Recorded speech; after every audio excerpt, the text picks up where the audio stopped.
Titanic adalah kapal terbesar pada masanya dan seharusnya nggak bisa tenggelam. Tapi pada pelayaran pertamanya di tahun 1912, Titanic tenggelam ditelan gelombang samudera Atlantik yang nggak kenal ampun. Ada lebih dari 2.200 penumpang dan awak kapal, tapi hanya 706 yang selamat. Kalau ukurannya lebih kecil, apa nasib Titanic akan lebih baik dalam situasi yang sama? Apa ukuran gunung esnya berpengaruh? Apakah salah saat kapal mengubah arah di detik-detik terakhir untuk menghindari tabrakan? Ini adalah 3 pertanyaan yang membuat orang berandai-andai.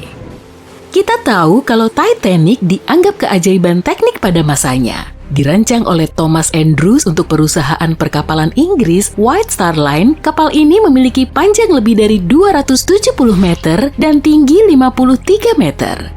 Titanic punya 840 kamar penumpang, kolam renang, lapangan squash, gym, dan 2 ruang makan. Tapi salah satu fitur baru yang paling keren dari Titanic ada di bawah geladak. Lambung Titanic dibagi menjadi 16 kompartemen yang kedap air. Nah, 4 kompartemen bisa terisi air kalau ada kebocoran, dan 12 kompartemen lain ngebantu kapal yang bocor tetap mengapung. Berkat kompartemen inilah Titanic disebut tidak bisa tenggelam. Konon, Philip Frank, wakil presiden dari White Star Line, bahkan bilang Titanic nggak akan mungkin tenggelam. Kapal ini nggak bisa tenggelam, para penumpang nggak akan merasa tidak nyaman. Pada 14 April 1912, ucapannya terbukti salah waktu Titanic nabrak gunung es. Waktu es itu merobek lambung kapal, beberapa kompartemen kedap airnya bocor. Titanic tenggelam dalam 2,5 jam. Apa ukuran gunung es itu menentukan nasib Titanic? Kalau gunung esnya lebih besar atau lebih kecil, apa nasib Titanic akan beda? Gunung es punya banyak variasi bentuk dan ukuran. Gunung es adalah pecahan dari gletser atau lempengan es di Arktik dan Antartika. Pecahan es itu mengapung di samudra sampai akhirnya mencair. Salah satu gunung es tertinggi yang pernah ditemukan, ukurannya jauh lebih besar dari Titanic. Gunung es yang ditemukan tahun 1957 ini punya tinggi 168 meter. Tingginya hampir sama kayak Monumen Washington, bayangin aja nabrak benda segede itu. Nah ternyata gunung es yang lebih kecil pun sama berbahayanya. Untuk gunung es yang ukurannya setara rumah disebut Berggebiets. Lalu ada juga yang seukuran mobil namanya growlers. Pecahan es ini lebih sulit dilihat oleh kapal dan perahu, jadi lebih sulit dihindari. Ukuran pecahan es ini emang kecil, tapi dampaknya besar pas ketabrak. Ingat, ukuran gunung es selalu lebih besar dari kelihatannya. Sebagian besar masanya ada di bawah permukaan laut, lebih dari 80% volume gunung es ada di bawah laut. Kita nggak bisa melihat pinggirannya yang tajam dan bergerigi. Kalau terlalu dekat, lambung kapal bakal rusak. Titanic terlambat melihat gunung es itu, jadi meski gunung esnya lebih kecil, kalau ditabrak pada sudut yang sama, Titanic mungkin akan tetap tenggelam. Nah, mungkin akan lebih cepat terlihat kalau gunung esnya lebih besar. Titanic punya waktu untuk berbelok dan menghindari tabrakan.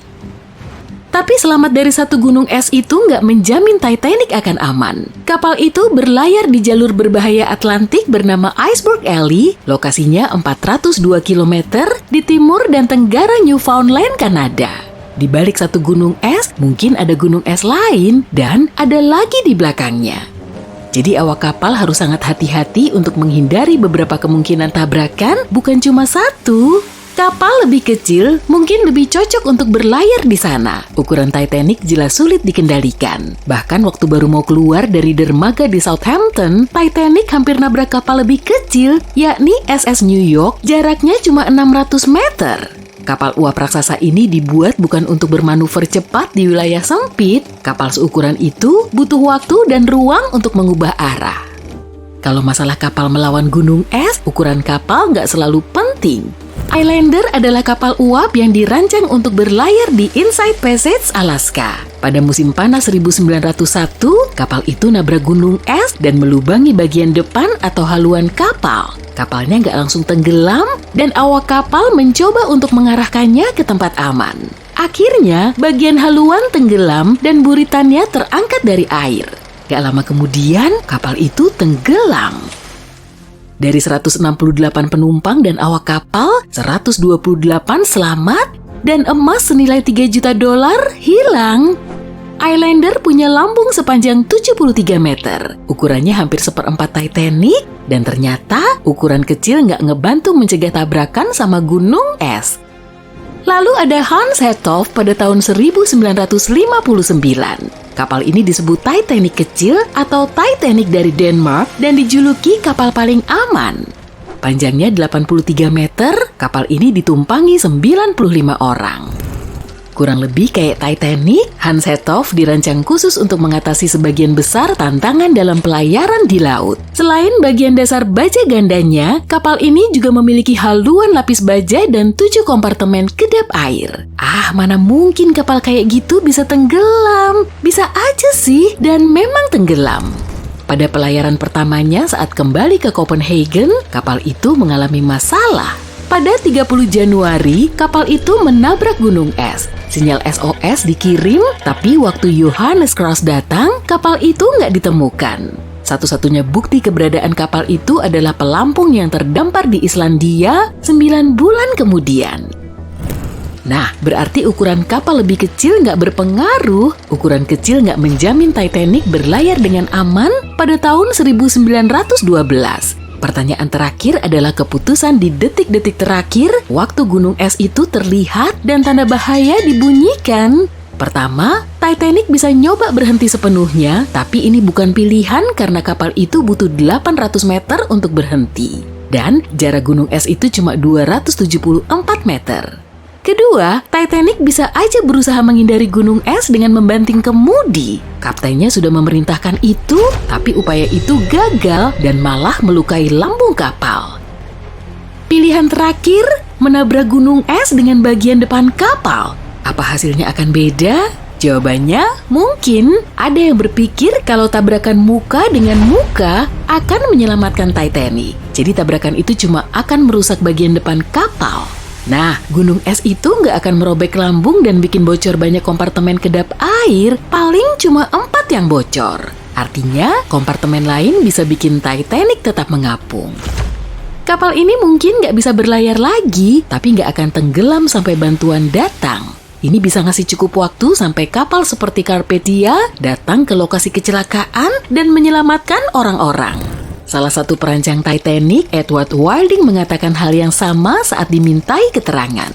Dia bilang sebagian besar orang akan selamat jika bagian depan kapal yang menabrak gunung es dan kapal itu nggak akan tenggelam. Tapi yang lain membantah. Pertama, sekat kedap air khusus di Titanic dirancang untuk melindungi kapal itu dari tabrakan dengan kapal lain, bukan dengan gunung es. Kompartemen ini pasti penyok karena tabrakan, karena menyerap gaya, sementara kapal lain menyerap yang lainnya. Meskipun kerusakannya tetap parah, sekat lain bisa ngebantu kapal tetap mengapung. Tapi dampak tabrakan dengan gunung es berbeda dengan tabrakan dengan kapal. Sebagian besar gaya akan diserap Titanic, akibatnya kerusakan kapal akan lebih besar, lebih parahnya lagi, dampaknya akan terasa di seluruh kapal. Paku akan lepas, lapisan akan robek, kompartemen akan cepat banjir, sehingga bikin kapal akan tenggelam lebih cepat dan semakin sedikit korban yang selamat. Sama kayak pertanyaan lain, kita nggak akan pernah tahu jawabannya. Meskipun pelayaran pertama dan terakhir Titanic tragis, namun peristiwa itu membawa perubahan yang ngebantu bikin berlayar di laut jadi lebih aman. Temuan dari pemeriksaan tentang bencana ini menghasilkan Patroli Es Internasional atau ICC pada tahun 1914. ICC adalah lembaga yang melacak gunung es di Samudra Atlantik dan Arktik untuk memastikan kapal di area itu bisa menghindari gunung es. Di Amerika Serikat dan Inggris, kapal wajib membawa sekoci yang cukup untuk menampung semua orang di kapal. Latihan sekoci rutin menjadi wajib. Terakhir, sekat kedap air di kapal dibuat lebih tinggi untuk menghalau air, dan bagian dasar diperlebar untuk menciptakan lambung ganda yang bikin kompartemen benar-benar kedap air. Titanic memang tragedi mengerikan, tapi pelajaran yang dipetik dari malam itu membantu mencegah tragedi lainnya.